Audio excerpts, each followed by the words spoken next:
the teachings of Islam. I mean, when Islam comes and tell you that the money belongs to Allah and you are only trustee, if you did not accept the concept of Tawheed and the hereafter, it's very hard to accept this. So almost everything in Islam, whether it is it's something you have to do or something to avoid, everything is anchored in Tawheed. So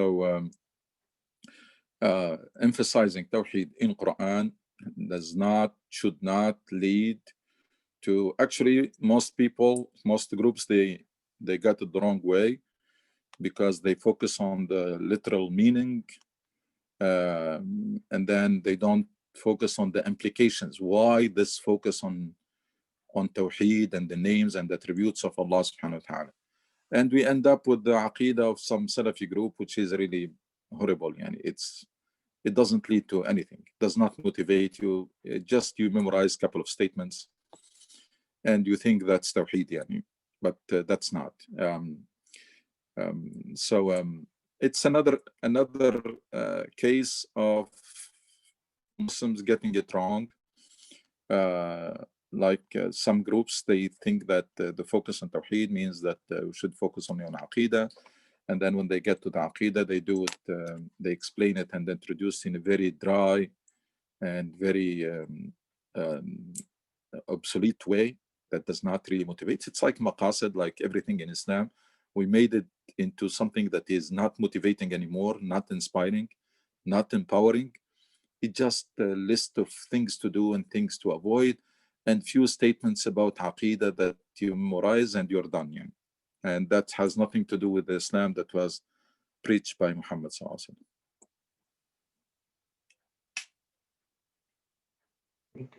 wasallam. Asad, if you want to say your question.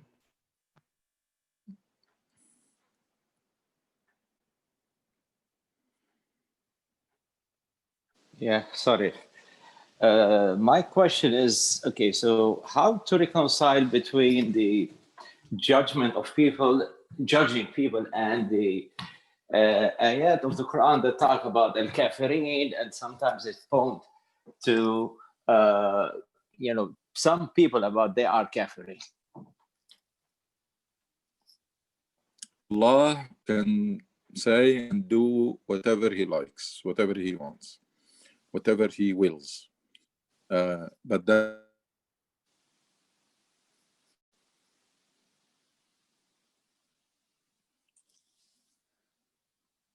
we can't hear, Doctor. So here we can't hear. You cannot hear? Now you are back. Oh, okay. Let's see here. Hopefully this will do a better job. The Quran, when Allah subhanahu wa ta'ala talks about kafirin, about fasiqeen, about everything, who according to what they do, but there is that we should not be understood or interpreted as, okay, now we're given the tools, so let's start exercising this task of categorizing people. We were not given these tools simply because we don't have access to the hearts of people. We have no way to measure the taqwa of people and the iman of people. We cannot stay with someone 24/7.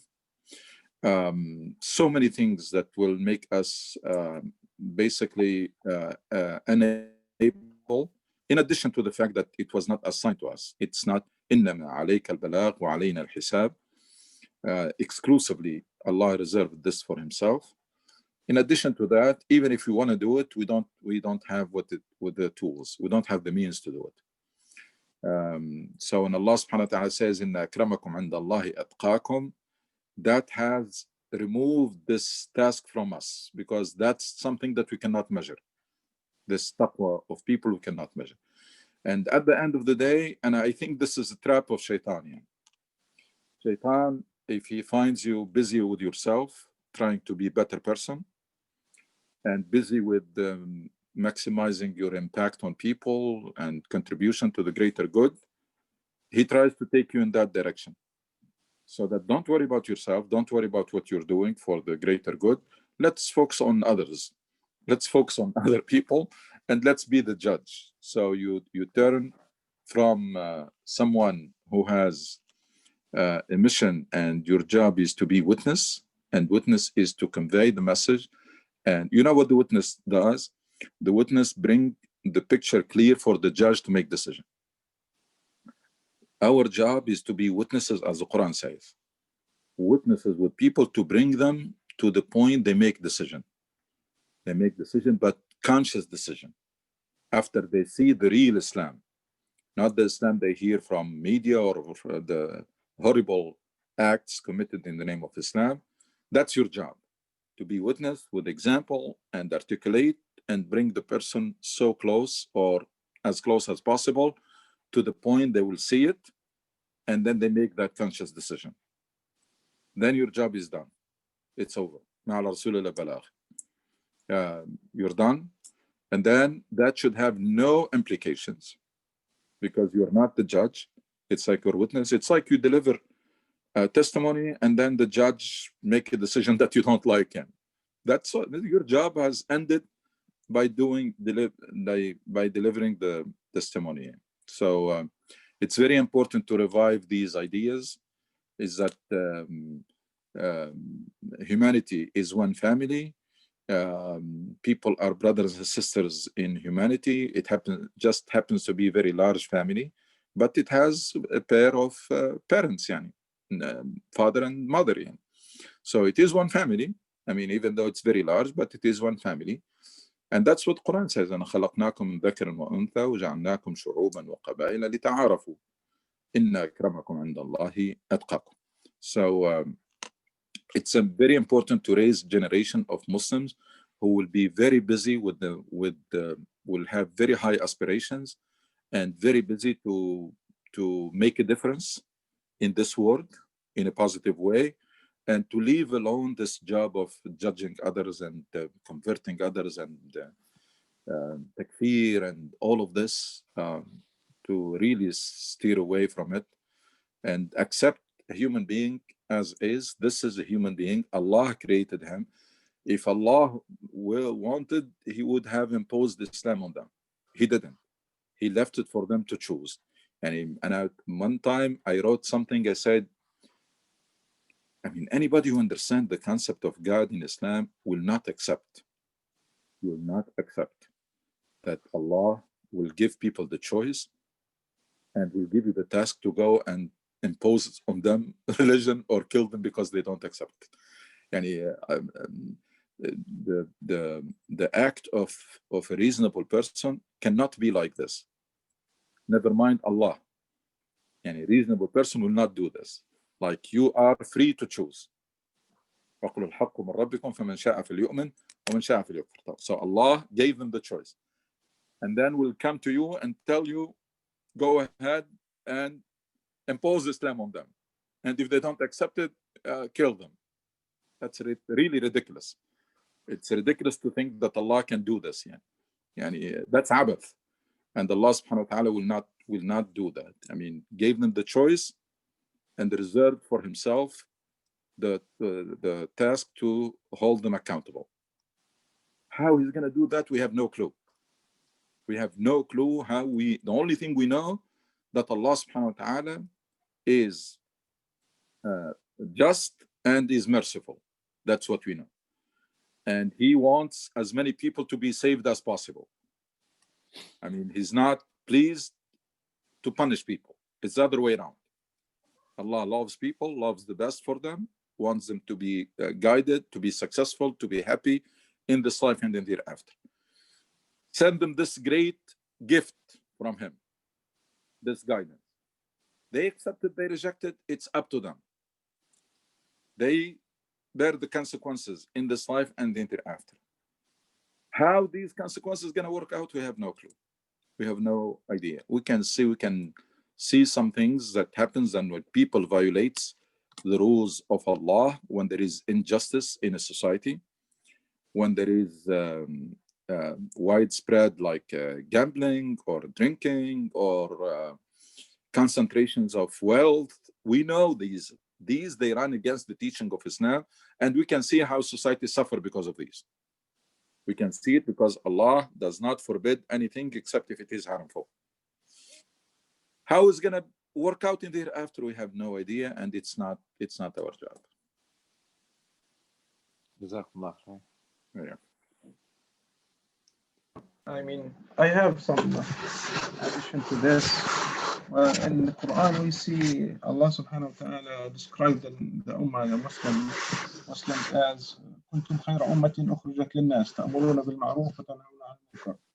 Yani Allah described us the best nation, or best people came to humanity, and we have a rule of tell people to do the good and tell them not to do the bad thing. So, but to do that, you have to have, or that's the main rule. But then you see another one. You're doing this, and you are rahmatan al-alamin. وَمَا أَرْسَلْنَاكَ إِلَّا رَحْمَةً لِلْعَالَمِينَ.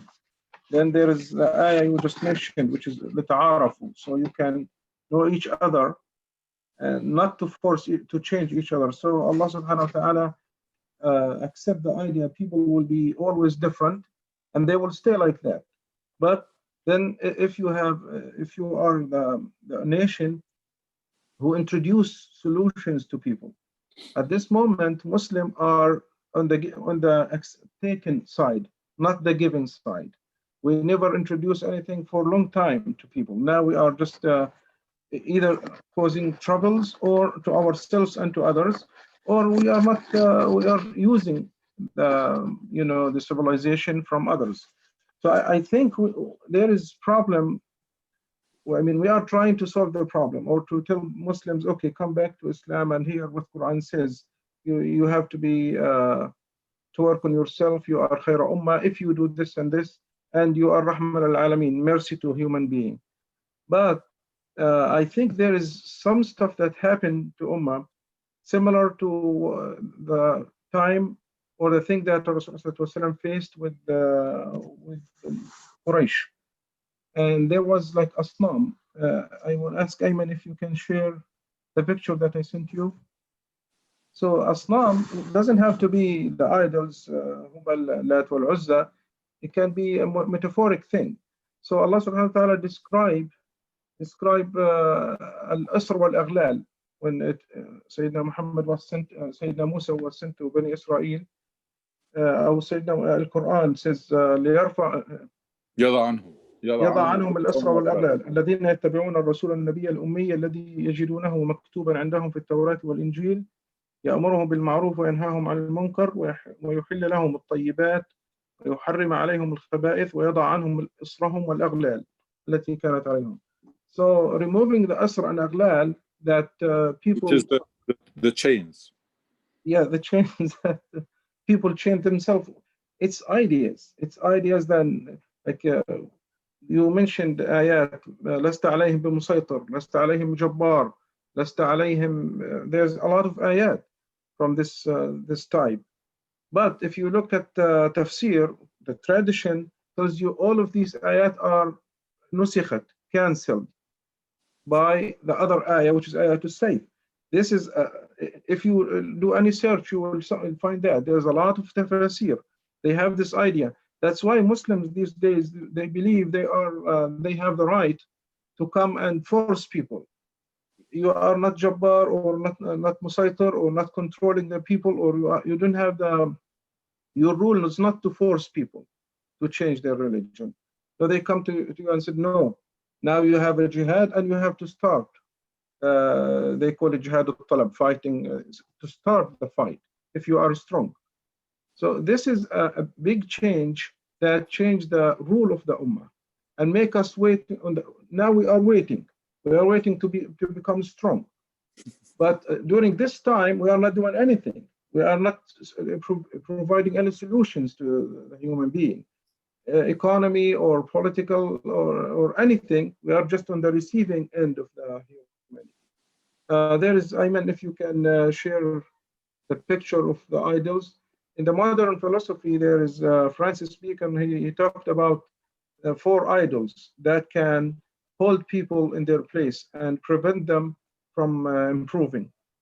So these idols is, I mean, he mentioned 4 idols: the idol of the theater, idol of the cave, idol of the market. So these idols, I mean, we can translate them as the isr and aghlal, or the chains that we chained ourselves with. So we have to, when we look at these tafasir, we have to be careful. We don't have to take them as they are similar to the Quran. Quran is from Allah, but Al-Qurtubi or Ibn Kathir or any tafsir, Al-Jalalain or anything, this is the understanding of people. And actually, if you go to other tafasir, the people before them, you will find people who say something different. So that's my comment. Very good, يعني جزاك الله خير. And يعني the fact that we're still relying on tafsir that was done hundreds of years ago, that should be shameful. يعني. It should be shameful because it means that we stopped production. يعني. We're not producing anymore. We're just reprinting and tahdib and summarizing, and but we're not really creative at all. And that defeats the purpose. Yani Quran was not meant to be limited to the understanding of one generation. Yani. Quran was meant to be a living document that people can continuously try to extract guidance from it. Extract the guidance to inspire and guide and lead life. Yani. So I mean, again, the damage is big. I mean, there is so much need to be fixed. That's why when we say rebuilding or rediscovering religion, the true Islam, rebuilding the Muslim mind, there is a lot of things that have to be disconnected and others that have to be reconnected, because the circuit is messed up. Yani. Circuit is messed up completely. There are several things that we took for granted, and they are not really from the religion. They were introduced from culture or from whatever. There are some things that we take them as taboo, and they are not, simply because this is the way it was done at a certain part of history.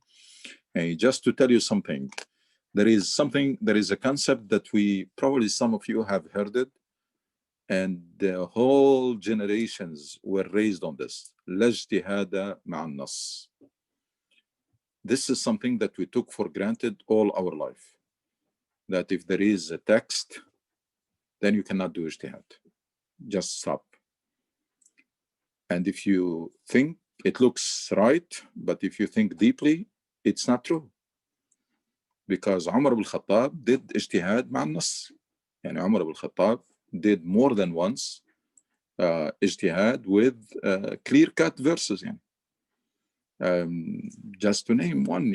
And so it's not true. It doesn't mean that because we are afraid that we're going to go to the other extreme, that we're going to be very loose and we're going to take it lightly, the verses of the Quran. So because we don't want to fall in that extreme, so let's go to the other extreme, which is to stop ijtihad. And I don't know why, and we keep like a pendulum. We keep always bouncing back and forth between extremes. It seems that we never stop in the middle.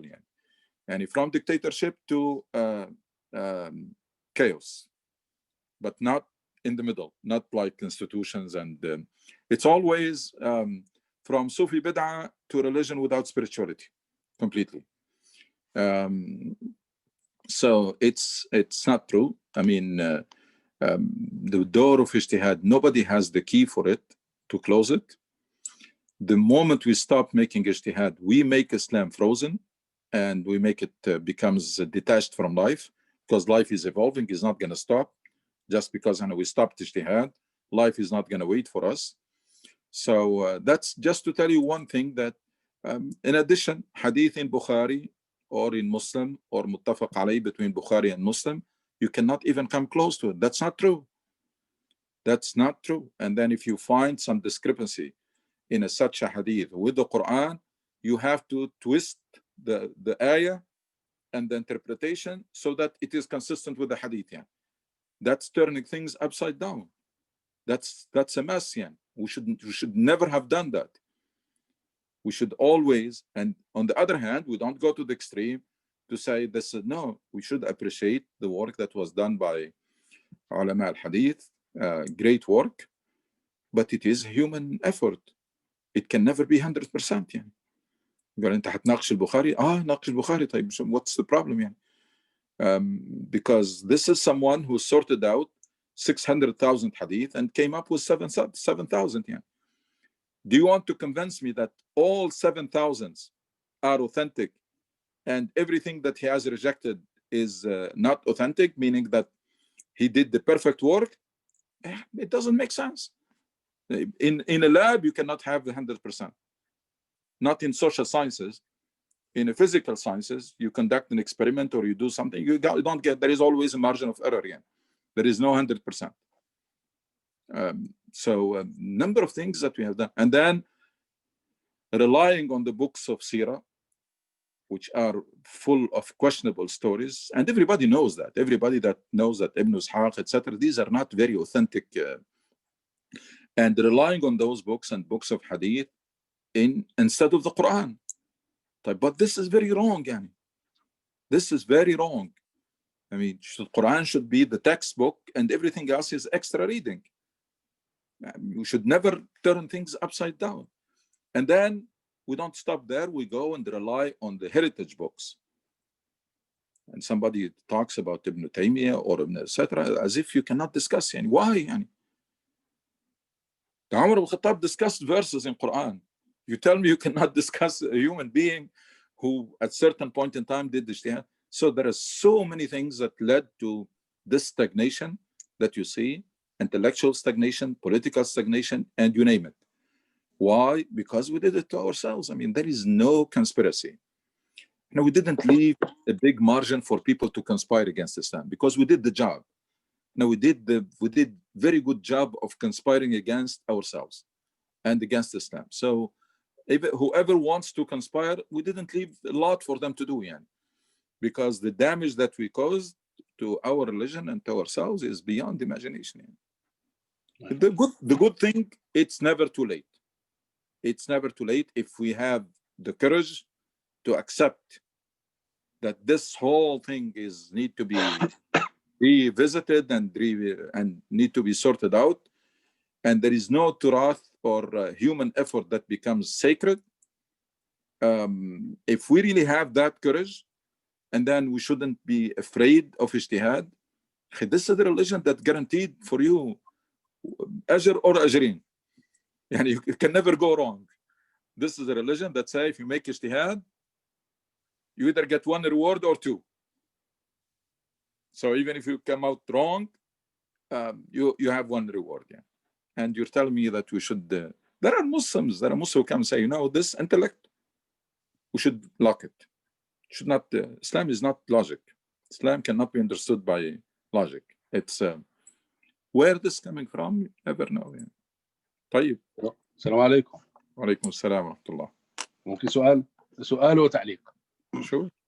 بارك الله فيك.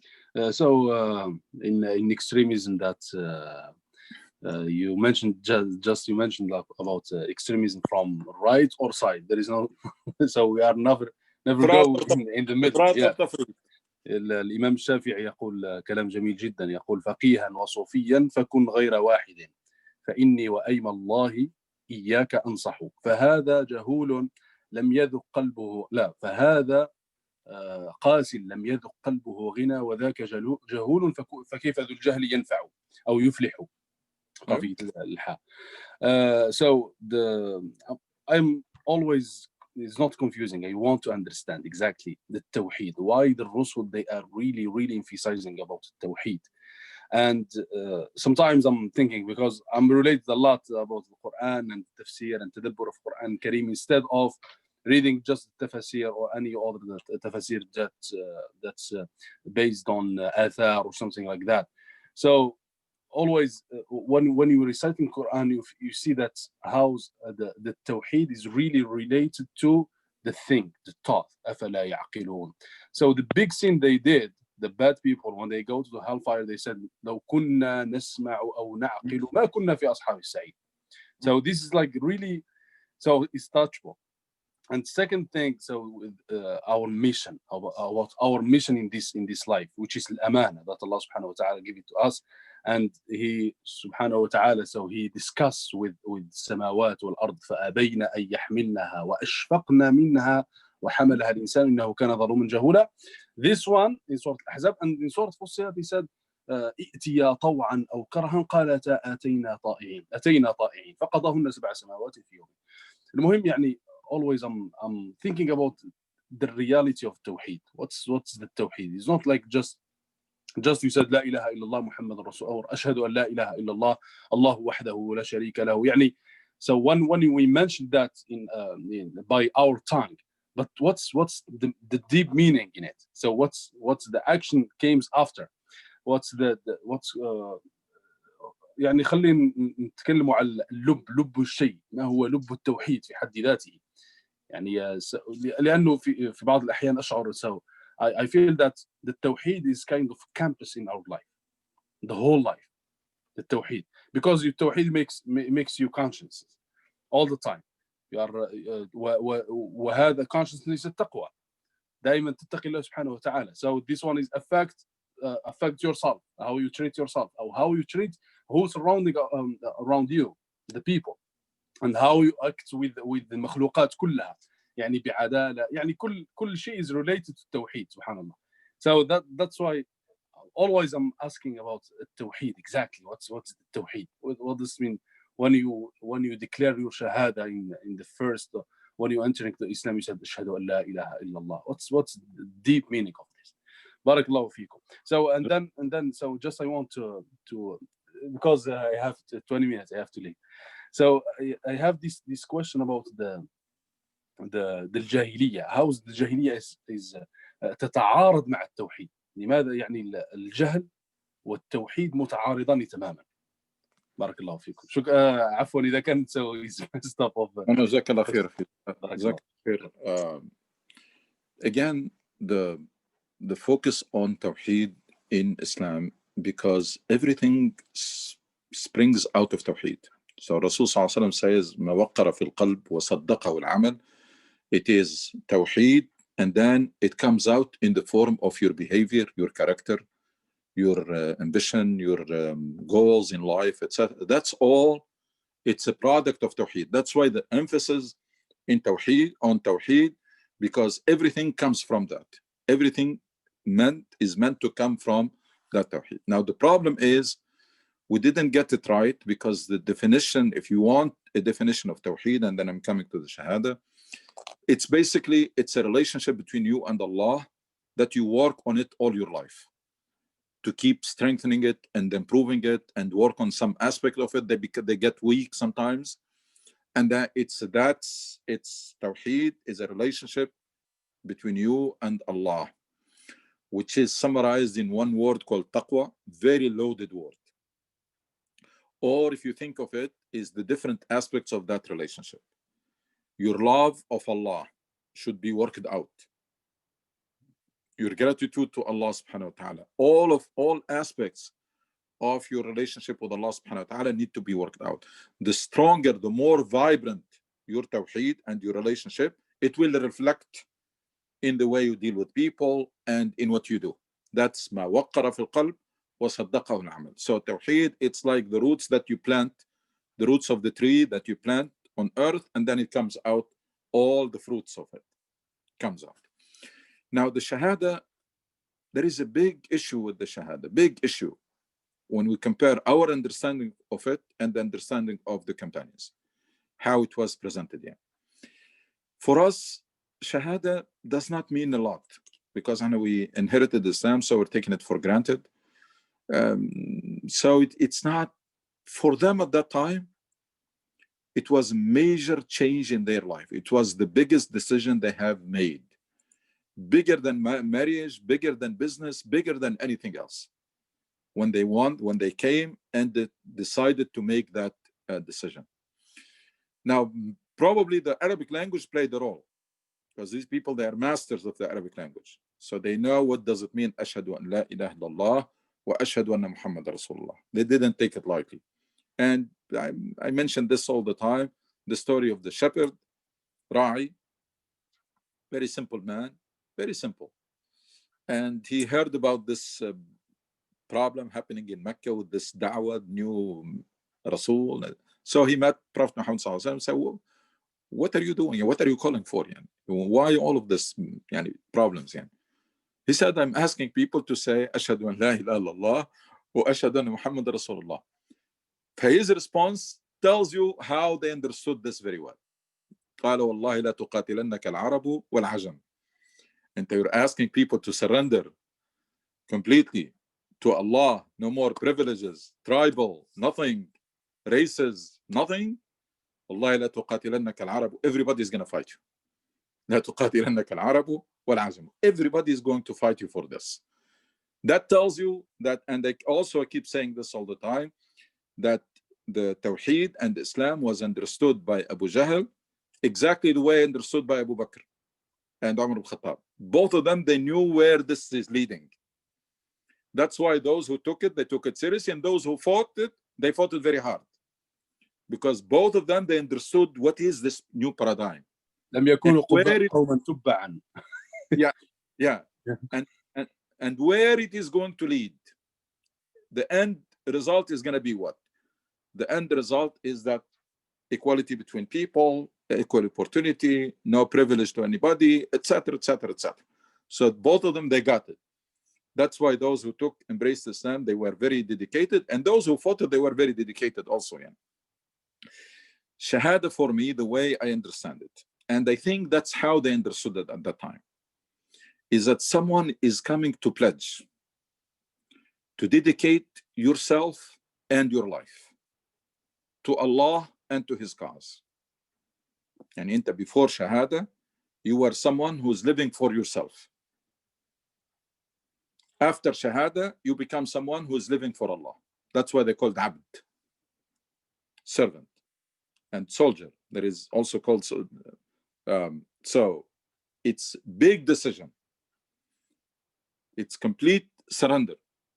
That from now on, and I'm going to be doing whatever is expected from me, and whatever Allah wants me to be, I will be there. Whatever sacrifice is expected, I'm going to do it. That's what they signed on. That's a signature. They signed on a contract. They didn't take it lightly. It's not the way that we bring somebody in the masjid nowadays and repeat after me, and we think that we're done. And then we tell him that you just stop eating pork and etc., and you're good for Islam. That's not the Islam that was presented at that time. Something else, very different. So that's commitment, a pledge that from now on, and I'm going to be living for Allah and His cause. If you want to translate it even more, it's basically to dedicate yourself and your life to do what? To understand and fulfill the purpose of Allah. فهم وإنفاذ مراد الله. ابتغاء مرضات الله. That's how I understood. I mean, in retrospect, I believe that this is what was in the mind of the companions at that time. And I'm going to dedicate myself and my life to Allah and to His cause, which means that I'm going to dedicate my life and myself and everything in it. قُلْ إِنَّ صَلَاتِي وَنُسُكِي وَمَحْيَايَ وَمَمَاتِي لِلَّهِ رَبِّ الْعَالَمِينَ. That everything in it, try. Of course, you're not going to reach that perfection to be 24/7 in a state of worship, but that's the limit. That's the standard that you try to reach, to be always devoted to Allah subhanahu wa ta'ala. So you're committing that I'm going to spend my life trying to understand what is it that Allah subhanahu wa ta'ala wants to happen on earth, on me first, in family, in the neighborhood, in the city, in this world, and then I'm going to be an instrument to make that happen. And I'm not going to spare any effort or any sacrifice, whatever it takes. So that's what they were signing. Whatever it takes. We're going to do this, whatever it takes. The best. ممكن تعود للعبارة فقط فهم وإنفاذ مراد الله ابتغاء مرضات الله. ابتغاء مرضات الله. هذا هو حقيقة يعني الإيمان. That's what they're signing on.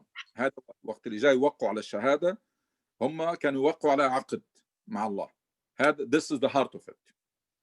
Now this will translate into tazkiyah, into islah, into ibadah, into akhlaq. All of this, these are the fruits of it. but that's the heart of the contract they were signing with Allah subhanahu wa ta'ala.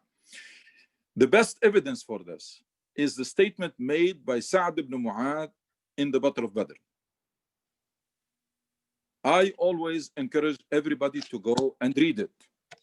That will tell you what was in their mind. Because in the Battle of Badr, remember that the people in the Medina, the contract they signed with the Rasul ﷺ was that they're going to defend him in Medina. They will defend him in Medina. So Badr happened outside the Medina. So Rasul ﷺ went with the people, some people from Mecca, and they went to attack Muhajirin. They attacked the caravan of Abu Sufyan. And then it led to the Battle of Badr. Of course, the Battle of Badr was under because of Abu Jahl. He insisted on it. But from the side of Muslims, when the caravan escaped, it's over. But it is Abu Jahl who came from Mecca who insisted on fighting. Right. Now there is a fight. It's outside the Medina. That's not part of the deal. So Rasulullah start consulting. Everybody in the Muhajirin, one after the other, say, go for it. And Rasulullah say, Ashiru alayya. So Sa'd ibn Mu'adh, very smart. He say, probably you are expecting our response as the people of Medina. Rasulullah said yes, because that was not part of the deal. The deal was they're going to defend him, the Ansar, the people of Medina will defend him in Medina, not outside. So this was not part of the deal. Just read what Sa'd ibn Mu'adh said. لعلك تقصدنا قال نعم. And he said that our commitment to you is much bigger than what we signed in Mecca. Yani. It's much bigger than that. So no hesitation. Do whatever you see fit. Whatever pleases Allah, you will find us there. Even if you're going to cross the sea, we're going to cross it with you. Read that statement. That tells you how these people understood that commitment they made, that it was even the Shahada was much bigger commitment than the contract they signed so that the Rasul can migrate to Medina and they can defend him. It's an amazing statement that tells you how these people understood their commitment and the meaning of becoming a Muslim. Yeah.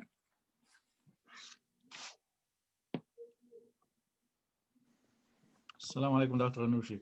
Wa alaikum salam. I have a question. It's related to the question that Brother Iyad put on the chat. My question is related to nowadays the imams in masjids in our mosques, have basically a style of basically just storytelling. They don't live basically in the current situation that we're in. They don't know. They try to avoid the current problems that Muslims are facing. It's always narrations from the past. So how do we, in one of your lectures several months ago, you said, we should ask for more from our imams. How do we go about that? And also knowing that, they might not like the idea, and how do we, maintain sabr, patience when they reject it, they reject our, ideas.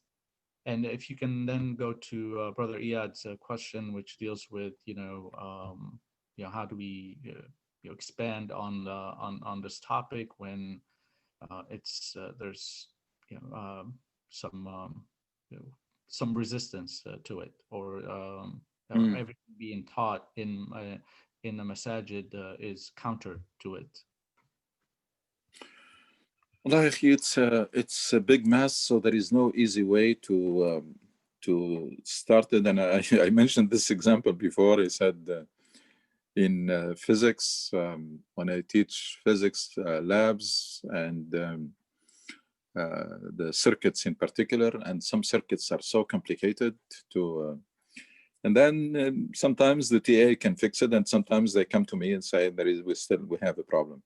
Most of the time, I recommend to disconnect everything and redo it again. There is no way we can trace every wire and then find out what went wrong. The best thing probably just to redo it. So we are in a very similar situation. I mean, there are so many things that are messed up. There are minor things in Islam were blown out of proportion. There are essential things that have faded completely. There are things that we take for granted. They're not to be taken for granted. There are some taboos that should not be there. There are things that were turned upside down. It's a total mutilation. Yeah. It's a total mess. The only thing that is probably deceiving us is that on the surface, our Islam looks exactly like the Islam of the companion. We pray the same way, we fast the same way, etc. That's probably it's giving us some illusion that what are you talking about? Why do we need to rediscover Islam? This is exactly Islam by the Prophet here. So there is no easy way to start. It's like every change in life, including the major change that was introduced by Rasul Sallallahu Alaihi Wasallam. There is only by example and education. It's qudwa wa tawaya. If we want to change the paradigm among Muslims, you try to be the change that you want to see in the community. That's very important because your words will not carry weight if you are not a role model, if your behavior or your action is not backing them up. So it's very important to focus on that, become a role model.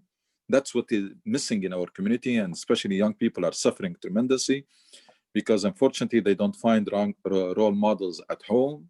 They don't find role models in the community, and therefore the best way to introduce anything is through role models, leadership by example or influence by example. And then by raising the awareness in bil-hikmah wal-maw'idah, you try to basically destroy these wrong ideas and replace them, as the Rasul Sallallahu Alaihi Wasallam was doing. Abdullah ibn Mas'ud said that كان الرسول يفرغنا ثم يملأنا. He used to empty us and fill us or refill us, which means basically that you should be in your discussion. Every time you have a chance, try to correct the concept in the minds of someone. That's what Rasul Sallallahu Alaihi Wasallam was doing. And he always asked them for the definition of a term, al-muflis, as-sura'a, etc. Who is the strong, who is the bankrupt, who is etc. And then Sahaba will answer in a very simple way, natural way, spontaneous way, and then Rasul Sallallahu Alaihi Wasallam will correct that. Say that's not it. So try to do that, but make sure that you start with building the foundation and the frame. Without this foundation of Tawheed, and then the mission, the fact that Islam is a mission, is not a religion in the traditional sense of the word. It's a mission and a message of change and movement of change. And then with goals. So there is Tawheed as foundation. There is a mission to be fulfilled, springing out of that Tawheed in pursuit of the pleasure of Allah. And in doing that, there are goals. Allah wants justice to prevail on earth. So you become someone who is advocate for justice wherever it is. Allah wants human dignity to be preserved on earth. Allah wants peace and security to prevail, etc. So this frame, it's if we build the solid foundation of Tawheed, this vibrant relationship with Allah subhanahu wa ta'ala, characterized mainly essentially by love, by gratitude, more than anything else. And then, as I said, even when it comes to the fear, you start with the first type of fear, which is the fear to fall short, or the fear to disappoint, which you can translate it like haya, and then comes the last resort is the fear of punishment. If every engine fails, the strong engine fails, you have at least a spare something that will prevent you from committing haram or from failing to do your job just because of that. But that should not be the first thing. You should not be praying because you are afraid of punishment. You should not be doing things or abstaining from things just because you are afraid of punishment. That should be the last line of defense. If we manage to build this frame, get someone to work on Tawheed, work on your relationship with Allah subhanahu wa ta'ala, get to know Him more.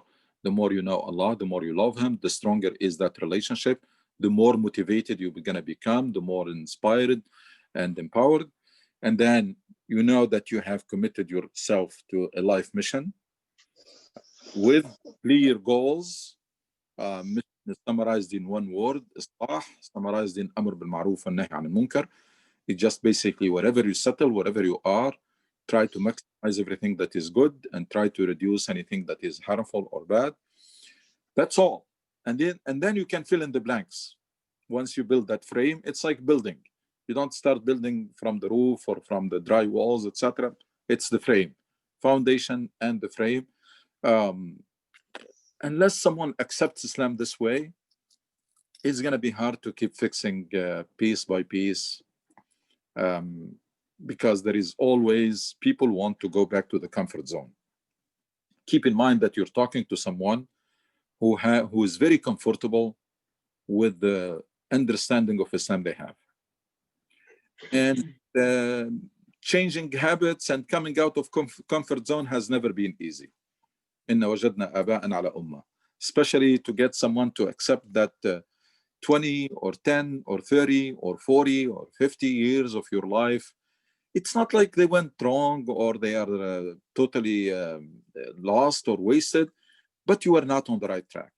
That's not the Islam that you are supposed to embrace.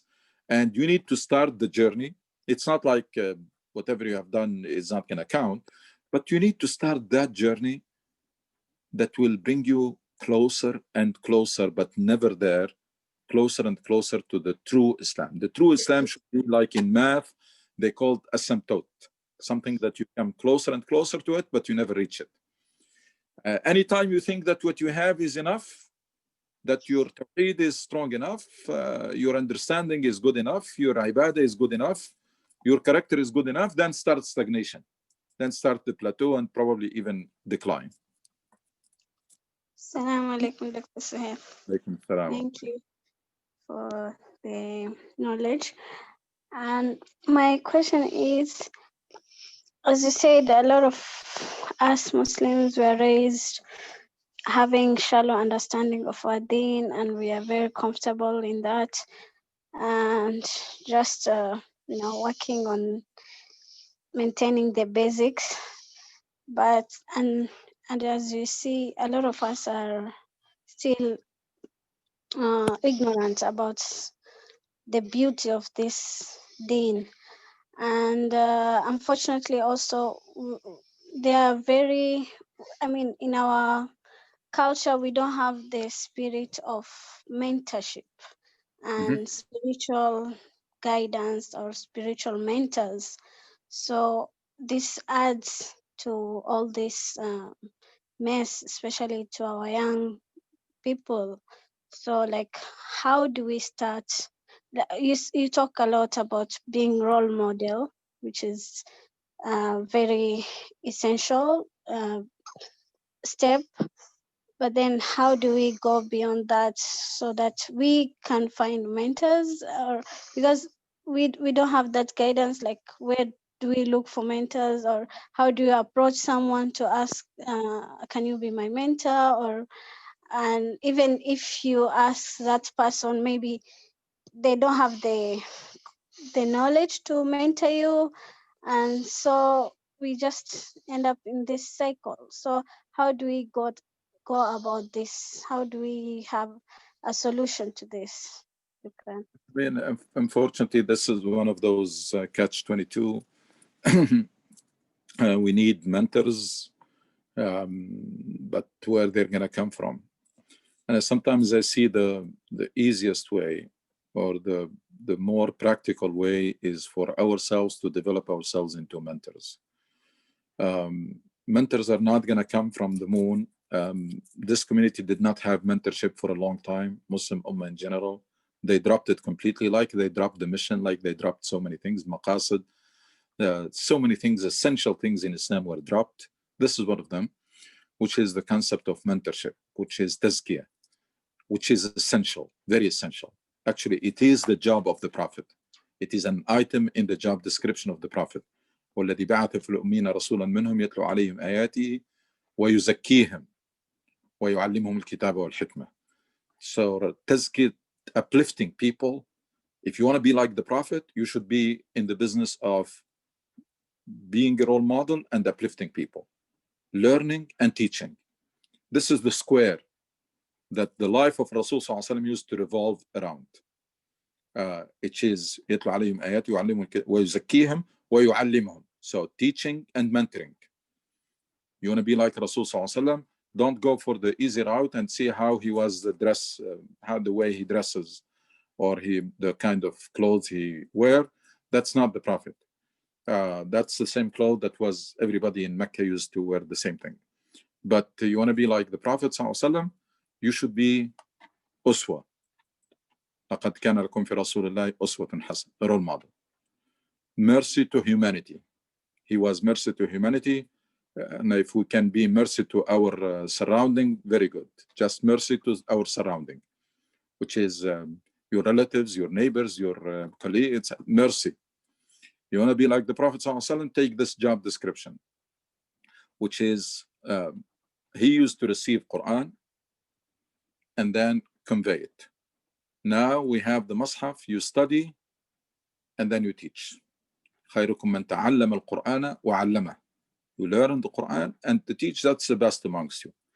You want to be like the Prophet ﷺ, you be a role model and you uplift people or mentor them. You zakihim. You try to unlock the potential of people. You try to help people becoming better individuals. The individuals around you, you try to help them and of course learn from them. It's not like you learn, you always are in this exchange.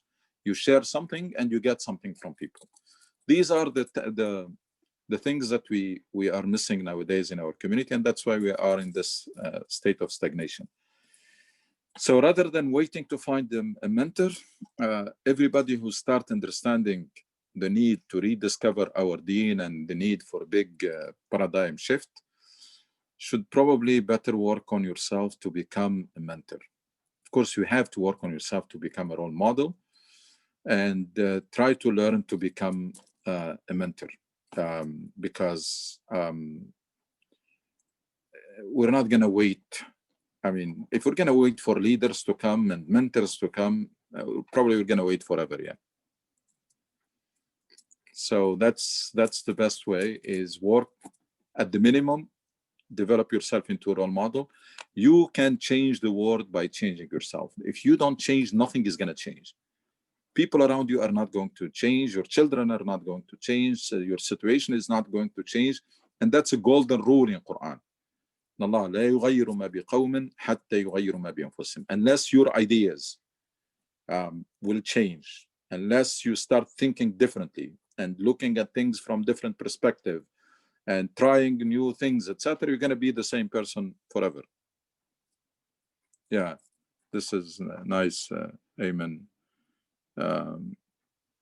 قد آمنا بك وصدقناك وشهدنا أن ما جئت به الحق وأعطيناك مواثيقنا على السمع والطاعة فامض يا رسول الله لما أردت فنحن معك والذي بعثك بالحق لو استعرضت بنا هذا البحر لخذناه معك ما تخلف منا رجل واحد وما نكره أن تلقى بنا عدوا غدا وإن لصبر عند الحرب صدق عند اللقاء لعل الله يريك فينا ما تقر به عينك.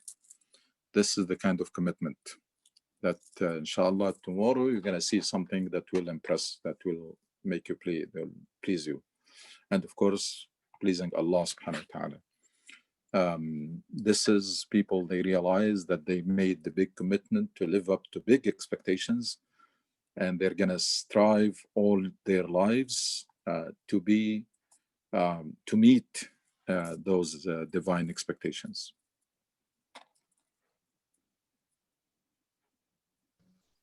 شكرا جزاك الله خير. And there was if you look for another version, you will find that there was part of it in which he said, maybe you thought because the deal that we signed with you includes only defending you in Medina. I think that's how he started even.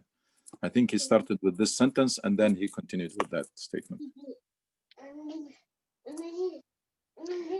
There's a question somebody asked in the chat. I didn't see it. What is it?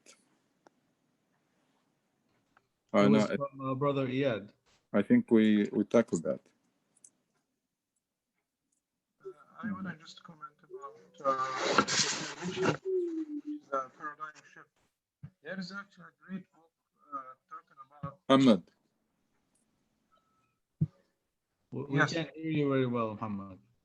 Oh. What I was saying, Dr. Suhail just mentioned the idea of the paradigm shift. And there is actually a great book, maybe one of the greatest books that was written in the past 50 years. And this book is by Thomas Kuhn. This one I'm trying to share. No, this one here. Do you see my screen? Yeah, this book was written by Thomas Kuhn, and he was talking about how science can be changed, the structure of scientific revolutions. And actually, if you look at this, actually used for philosophy too, not only in science. So what we need in the Muslim Ummah, we need a paradigm change or a paradigm shift. And that's what I'm talking about as an example. If you live in the West, most of us live in kind of isolation. We don't care about what's happening around us. We only work, collect money, and spend it on vacations or on cars or on houses or something. But we don't care a lot about what's happening in the neighborhood around you, or in the county, or even in the whole state or the nation. So that's why our effect in life is so limited. But if we care about even the education in the county you live in, maybe you can change some of the ideas that we consider wrong and we consider or we need to change. But our effect or our intervention is so limited. That's why we need that paradigm shift that's based on the Quran. Quran asked us to be more influential and to spread the idea by example, not just by saying, oh, become Muslim and say the Shahada. That's not what the change is. We need to provide something to humanity. Allahu Akbar. Well, that's what when they understood the Shahada properly, that's why they were leading humanity, because the Shahada means that you're going to fulfill that job of managing and this world and develop it. And that requires you to understand it. And that's why these people excelled in the early days in social sciences and physical sciences, because they did not see the disconnection. They saw everything is connected together. Like, if my job is I'm appointed to manage and develop this earth. Therefore, and then lead and guide humanity and make sure that justice prevail. It's a big job. Now, for me to be able to do that, I have to understand how this world is going to function. And the world means the physical part and the human part. And how societies function, what makes the society work and society fail. And then the universe, how does it function? So you find yourself automatically as you're trying to be a good Muslim and fulfill your mission, you try to excel in science. And then I meant to say more than once that the goal of science and the goal of Islam are the same. They are one and the same. And we teach students that science is to improve the life, is like Islah, is to make this life better, is to improve the standard of living, is to achieve prosperity. But these are the goals of Islam. And it's the same goal. It's one and the same. And that's why nowadays, probably it's going to be very strange, but in those days, you had the faqih and scientists at the same time. And people did not see any issue with it. Or someone who's a mufassir and scientist. It's basically, you're trying to understand this word and the plan of Allah to execute it. from the Quran and from the scientific research, يعني, both. يعني. So it's only when that paradigm collapsed, we ended up with pieces, bits and pieces. That's when we lost that reconnection. And then you had, of course, imams who will tell you that don't worry about this life. The Prophet died as poor, and he has his dira, was in collateral or whatever with someone, and then so that's fine. You can be loser and you can fail in the side because the hereafter is the most important thing. That's what the young people are hearing everywhere. This is the message. Sometimes it is said explicitly like this. Sometimes it is implicit, or most of the time is implicit. But again, it is about time to change that and raise a generation who will see themselves that to be a good Muslim, you have to excel in this life. Allah wants you to be at the forefront of everything, not in the back end. Try to excel in everything that you do. Your knowledge, your health, your character, your profession, your finances, your family, your life, everything. Try to excel in it. Now you can see, but someone can say, but that's like dunya. Yeah, dunya. It's this worldly life that you need to excel in it. The only difference between you and anybody else or somebody else is what? Is that you're trying to excel, one, to please Allah because He wants to see you a better person every day and wants you, إِنَّ اللَّهَ يُحِبُّ إِذَا عَمِلَ أَحَدُكُمْ عَمَلًا أَنْ يُتْقِنَهُ. Allah loves when you do something to perfect it, whatever that thing is. And two, because you have that huge mission, you know that the more money you have, the more you can do, the more power you have, the more influence, the more you have, the more you can contribute. The healthier you are, the more you can contribute to the mission. If you are struggling, either health or finances or profession, etc., what are you going to contribute? Probably you're going to be a burden. It's not like you can, there isn't much you can contribute. So it's a paradigm shift, that it's not like money is bad. No, you as a Muslim, you are expected to compete, to try to be the richest person on earth, if you can, and to excel in science, to be the greatest scientist, and to excel in everything you do, and try to be the best in everything you do. Ihsan or itqan, that's the culture that we have to revive. Except that it's not for worldly gain, it's not for prestige, it's not for that. It's because Allah wants you to be all you can be and to realize all your potential. That's one. And second, the more power you have, the more resources, the more connection, the more influence, the more money, the more you can do. The more you can do for the cause. Barakallahu fik, Sheikh. I want to share this one for you, with you. The tafsir of Dr. Alawani. Dr. Alawani and his methodology about the tafsir was really nice. I think, yeah, it's really nice about yes, because he emphasizing a lot about tadabbur more than يعني تفسير القرآن بدون أثور أو شيء من هذا القبيل. I think just there is a new edition about his book right now. Can you share it? I will try to share. I just got the book. Oh, okay.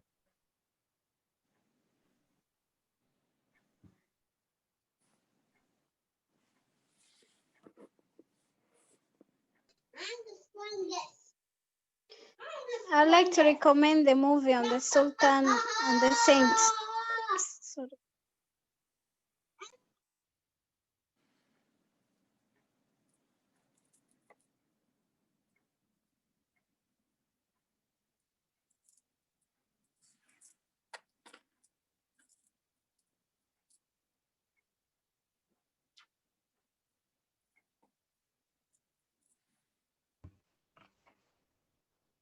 Brother Ismail, if you're having a hard time, you could email it to me or send it on WhatsApp, and I'll share it.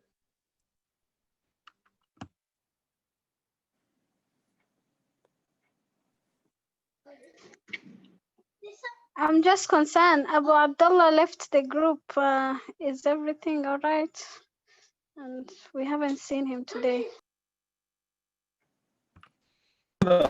He is here. Sister, he is with the meeting. He is here. But his camera maybe is off.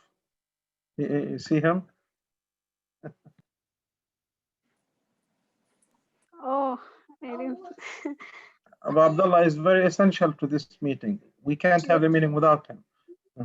I haven't heard him. I was concerned. Yeah, if I can speak on behalf of Brother Bassam, I don't know if he wants to speak up, but in the group, there are a lot of people that were making a lot of political statements, and the group is not really for that. The WhatsApp group, not this group, but the WhatsApp group. A lot of people were making political statements, political Islam, Shia, Sunnah, and he did not like that, I think. And I proposed to the people on the WhatsApp group, anytime you want to have a lecture about any topic, please ask for it, and not to use the WhatsApp group for, politics. So I think that's what happened. But yes, Brother Bassam is always with us. He's with us today, and he's very important to the group.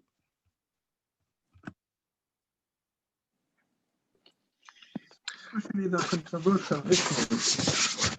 We should avoid that. We should not force our ideas on other people.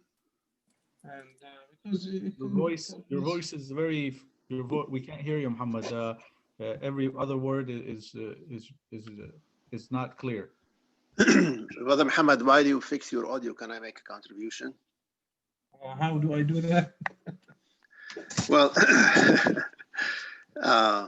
maybe you are too far from the microphone. Maybe because I'm using a laptop. So, well, let me raise my voice. I just said let us just avoid the controversial issues and talk about the thing that's common for everybody. Especially that's not going to help if you try to force your opinion on something that has a lot of differences on.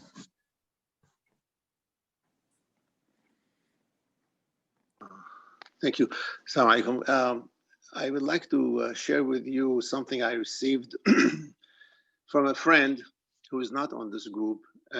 Actually, it's in Arabic, but I'm going to translate it before. As I look at it, it's easy for me to translate. I like it a lot, and I think it aligns with today's discussion. So it says, among all the Khulafa that were assassinated in our history, there was one Khalifa. Nobody noticed his death, and nobody investigated the crime of his killing, and nobody was punished for that. This single Khalifa that nobody cried for, because his death was very slow, very gradual. And maybe he died with poison, because the poison that he took, that he was exposed to, kills very slowly. Despite that, the death of this Khalifa was catastrophic by all measures. Do you know who this is? Look in the mirror and you will see in the reflection your picture. They killed Al-Khalifa inside you. They killed the person, the one who can do, the one who is entrusted with himself as and his iman to become Khalifa. And after his death, it was easy for them to do everything else. This was written by Dr. Ahmed Khairi Al-Umari, and I think it aligns with what we were discussing today. I think it does very much, because I mean, every damage is starts internally. When people manage to shake your self-confidence, your dreams, your ambition, your aspiration, or deviate you from your mission, everything else becomes so easy. It's like Shaitan, the first thing he does is disconnect you from Allah. Once you are disconnected, you become a very easy prey for him. So the same thing, I mean, any defeat or any failure starts inside, starts internal.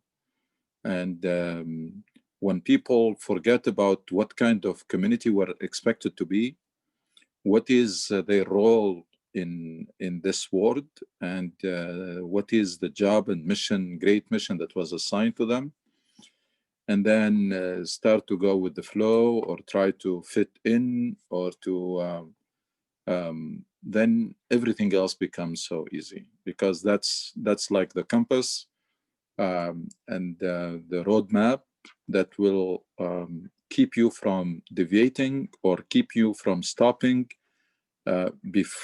halfway or before you reach your goals. But when you have that clear guidance and roadmap, you know who you are, you know what's your job here or role or mission, and what are the expectations, and you have that in front of you all the time, it's not going to be easy to deviate, or for someone to cause you to deviate from the path. So you're right.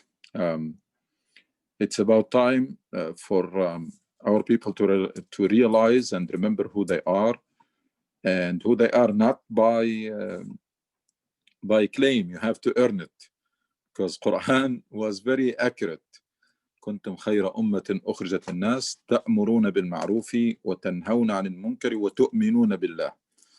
So before you go far in thinking that you are the chosen people just because of who you are, Quran rushed to say that no, it's because of what you do. It's because of what you do. It's not because of who you are. And the beauty is how Amr ibn Ma'ruf and Nahy al Munkar was mentioned even before Iman. And every word in the Quran is there for a reason. As if the Quran is telling us that the Iman that does not produce someone with this mission is questionable, because it starts with the product. تأمرون بالمعروف وتنهون. The best community. Why? Because تأمرون بالمعروف وتنهون عن المنكر, and that comes from your Iman billah. So the chain, if you don't see Amr bil Ma'ruf and Nahy al Munkar and you are not in the forefront of nations, then you have to blame that Iman that you have is very questionable. You may not have the right version.